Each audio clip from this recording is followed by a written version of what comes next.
Qu'est-ce que tu vas faire maintenant? Je vais remonter dans ma chambre. Ne reste pas trop seul ce matin. Va voir Raymond. Marie-toi vite. Oui. Tu as toute ta vie devant toi. Notre discussion était bien oiseuse, je t'assure. Tu as ce trésor, toi encore. Oui. Rien d'autre ne compte. Et tu allais le gaspiller.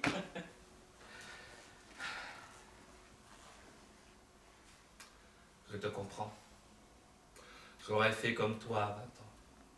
C'est pour cela que je buvais tes paroles. J'écoutais du fond du temps un petit crayon maigre et pâle qui ne pensait qu'à tout donner lui aussi. Marie-toi vite, Antigone. Sois heureuse. La vie, ce n'est pas ce que tu crois. C'est une eau que les jeunes gens laissent entre leurs doigts ouverts couler sans le savoir. Ferme tes mains. Ferme tes mains, vite, retiens-la. Tu verras. Cela deviendra une chose dure et simple qu'on grignote assis au soleil. Ils te diront tous le contraire parce qu'ils ont besoin de ta force et de ton élan. Ne les écoute pas. Ne m'écoute pas quand je ferai le prochain discours devant le tombeau d'Éthéocle. Ça ne sera pas vrai. Rien n'est vrai que ce qu'on ne dit pas. Tu l'apprendras aussi trop tard. La vie, c'est un livre qu'on aime. C'est un outil qu'on tient bien dans sa main. C'est un enfant qui joue à vos pieds. C'est un banc le soir pour se reposer devant sa maison. Tu vas me mépriser encore, mais de découvrir cela, tu verras, c'est la consolation dérisoire de vieillir. La vie, c'est peut-être tout de même que le bonheur. Le bonheur. Un pauvre mot, hein? Quel sera-t-il, mon bonheur? Quelle femme heureuse deviendra-t-elle, la petite Antigone? Quelle pauvreté faudra-t-il qu'elle fasse, elle aussi, jour par jour, pour arracher avec ses dents son petit lambeau de bonheur? Dites, à qui devra-t-elle mentir? À qui sourire? À qui se vendre? Qui devra-t-elle laisser mourir en détournant le regard? Tu es folle, tais-toi! Non! Je ne me tairai pas! Je veux savoir comment je m'y prendrai, moi aussi, pour être heureuse. Tout de suite. Puisque c'est tout de suite qu'il faut choisir. Vous dites que c'est si beau la vie. Je veux savoir comment je m'y prendrai pour vivre. Tu aimes Aimon! Oui, j'aime Aimon. J'aime un Aimon dur et jeune. Un Aimon exigeant et fidèle. Comme moi.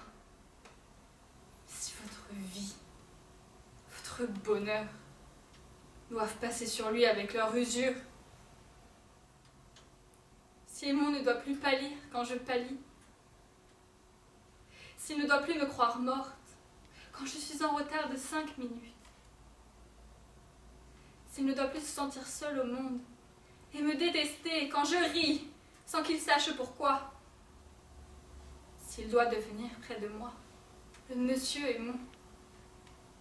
S'il doit apprendre à dire oui, lui aussi. Alors je n'aime plus Aimon! Tu ne sais plus ce que tu dis, tais-toi! Si, je sais ce que je dis. C'est vous qui ne m'entendez plus. Je vous parle de trop loin maintenant, d'un royaume où vous ne pouvez plus entrer avec vos rides, votre sagesse, votre vente.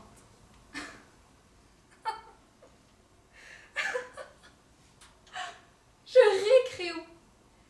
Je ris parce que je te vois à 15 ans, tout d'un coup. C'est le même air d'impuissance et de croire qu'on peut tout. La vie.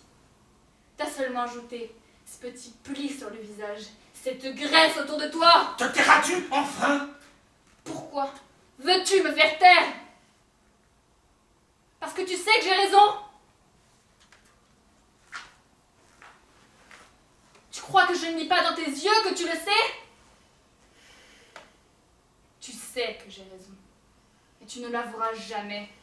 Parce que tu es en train de défendre ton bonheur en ce moment. Comme un homme! Le tien et le mien! Oui! Imbécile! Vous me dégoûtez tous avec votre bonheur. Avec votre vie. Il faut aimer, coûte que coûte. On dirait des chiens qui lèchent tout ce qu'ils trouvent. Cette petite chance pour tous les jours, si on n'est pas trop exigeant.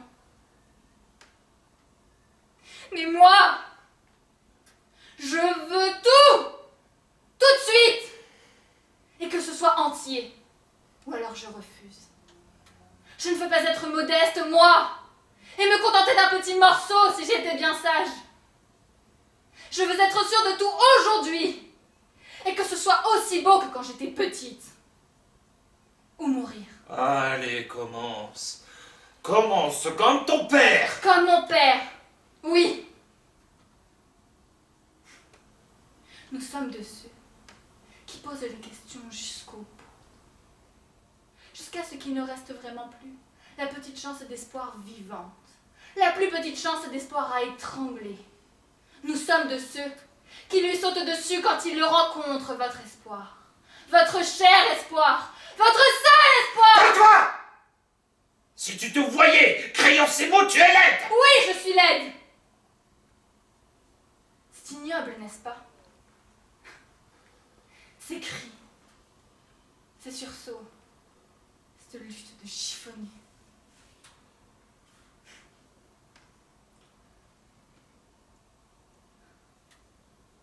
Papa n'est devenu beau qu'après. Quand il a été bien sûr, enfin, qu'il avait tué son père, que c'était bien avec sa mère qu'il avait couché, et que rien, plus rien, ne pouvait le sauver. Alors, il s'est calmé tout d'un coup. Il a eu comme un sourire. Et il est devenu. C'était fini.